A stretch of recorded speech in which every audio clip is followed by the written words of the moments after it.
Təşəkkür edirəm sizə ki və sizin kimi bəzi kanallara ki, bizim baxıcı və ya politolog, nə bilim, kimin olmağından asılı olmayaraq dilimdən çıxdığı sözlərin doğru olduğunuzu izləyən bir kəs olaraq və onu xatırladırsınız ki, siz bunu demişdiniz. Necə siz bunu mənə deyə bilərsiniz, siz demişdiniz? Faktlar əsasında ki, mən illər əvvəl bu situasiyada demişəm, bugün bu situasiya artıq yetişir. Vardı ki, həmin videonun altında tarix var ki, mən elə yaxın bir vaxtlarda sizin bir videonuzu da paylaşmışdım ki, yəni bu tarix də göstərilmişdi, sizin verdiyiniz proqnoz da göstərilmişdi. Yəni Biz özümüzdən çox reklam göstərə bilmirlər. Elnur Bey, biz özümüzdən çox reklam etməyək. İnsanların çoxu zaten bu şeyləri başa düşmür. Cahildirlər. Doğru sözü istəyən, doğru deyənə həm qorxudan inanmaq istəmir. Sanki bunu mən yaradıram. Qorxu düşür canına. Başlayırlar anti danışıqlar aparmağa qarşı. Bunlar başa düşmür ki, bu adam illərdir dedikləri bugün biz yaşayırıq, yaşamışıq. Bəlkə də buna qulaq asmaqda biz özümüzə gələcəkdə nəyisə vura bilərik. Nəyisə biz bu şeylərdən eşitdikcə nələr baş verəcək. Bəlkə bir kiminsə imkanı var, yer dəyişər. Məsələn, zəlzələlərdən danışmışam. Həyət evinə keçsə ölümlər qaçılmazdır. Yəni bu kimi şeylər var, insanlar cahildir. Ancaq baş verəndən sonra bu adam demək ki, deyə başlayırlar, danışırlar. Niyə siz baş verəndən sonra bu adam deyirsiniz? Bu baş verənə qədər siz özünüzə bir çarə qılmaq üçün düşünmürsünüz.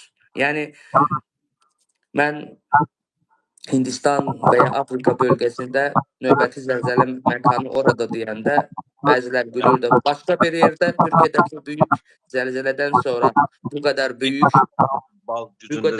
bir ölümlər olan Asiya bölgəsi, yəni Hindistanın yanındakı bir ölkədir də Tayland. Oldu mu bir başqa bölgədə? Yox. Növbəti dediyin video var ya məndə. Yəni bundan artıq adam nə deməlidir? Bunlara reklam edən maşinliklər lazımdır və özləri aldatsınlar. Ya da ki bunlara baş qaşan şovlar var. Yalan üzərində qurulmuş şov. Adam ona saatlarla vaxt itirir və inanır işte orasındadır. Bugün efirlərdə gedən bütün şovlar ipucuları bir balaca problem olan üzərində özləri şov yaradır, kino serial yaradaraq insanların vaxtını alır. Yəni bunlar lazımdır. Bunları izləyən, o kafada olan insanlar mənə necə inansın və mənə necə başa düşsün ki? Nadim bəy, bəziləri bildirdilər ki, yəni Trump hakimiyyətə gələndə sülh olacaq, müharibə dayanacaq. Bunları demişdi. Siz ancaq demişdiniz ki, bunların əksini demişdiniz.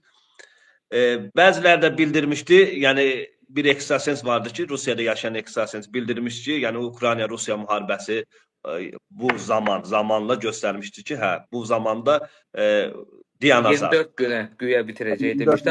Amma hələ də bu 3 ildir qan tökülür. Bunu görməyən adamdan heç danışmağa dəyməz. Bağlayaq bu mövzunu. Məsələn, baxanda görürsünüz ki, elə adını da çəkə bilərəm. Ekstrasen Zirəddin Rzayev, yəni o da elə bildirmişdi. Və nədən bu Rusiya-Ukrayna müharibəsi hələ də davam edir?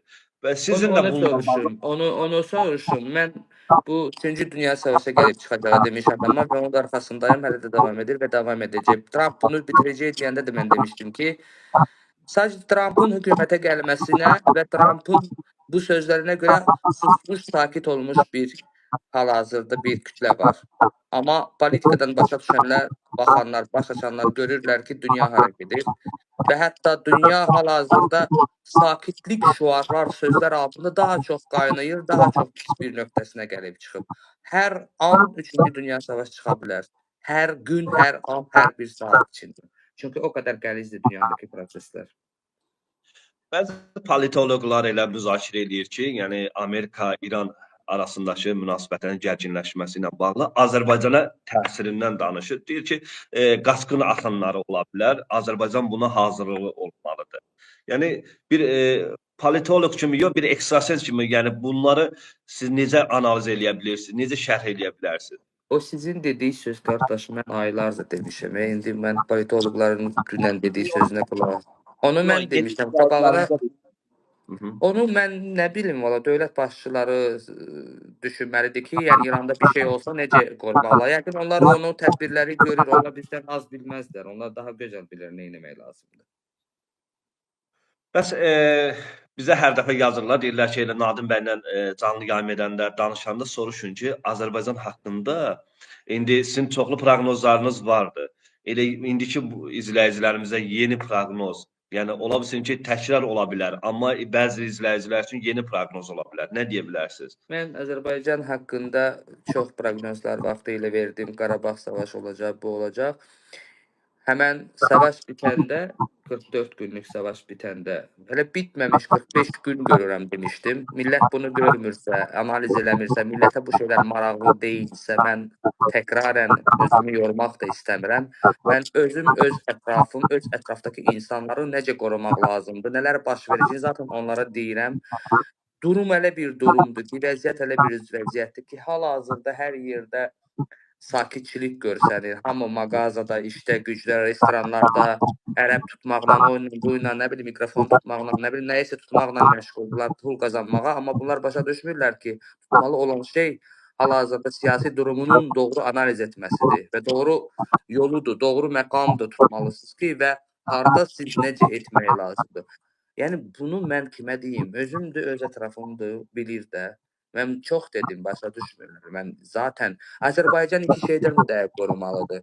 Həqiqətən də İranda baş verəcək savaş olan dövründə Zəngəzur savaşa getməməsi, çünki Türkiyədə də orada bir oyunlar olacaq. Zəngəzur savaşa getməməlidir. Mən istəyirdim ki, yəni Zəngəzur dəhlizi ilə bağlı, Zəngəzur belə deyək, Azərbaycan torpaqları ilə bağlı yenidən ora irəliləyiş, yəni bu haqda istədim elə. Burada çox toxunmaq istəmirəm. 99% hər şey həll olunub bitən bir zamanında orada bir savaş çıxacağı demişdim və təkrar edirəm. Bir də İran qaçılmazdı savaşı demişdim, təkrar edirəm. Dedikcə təkrar edirəm. Azərbaycanın ən qorxulu rüyası bir də zəlzələ ola bilər.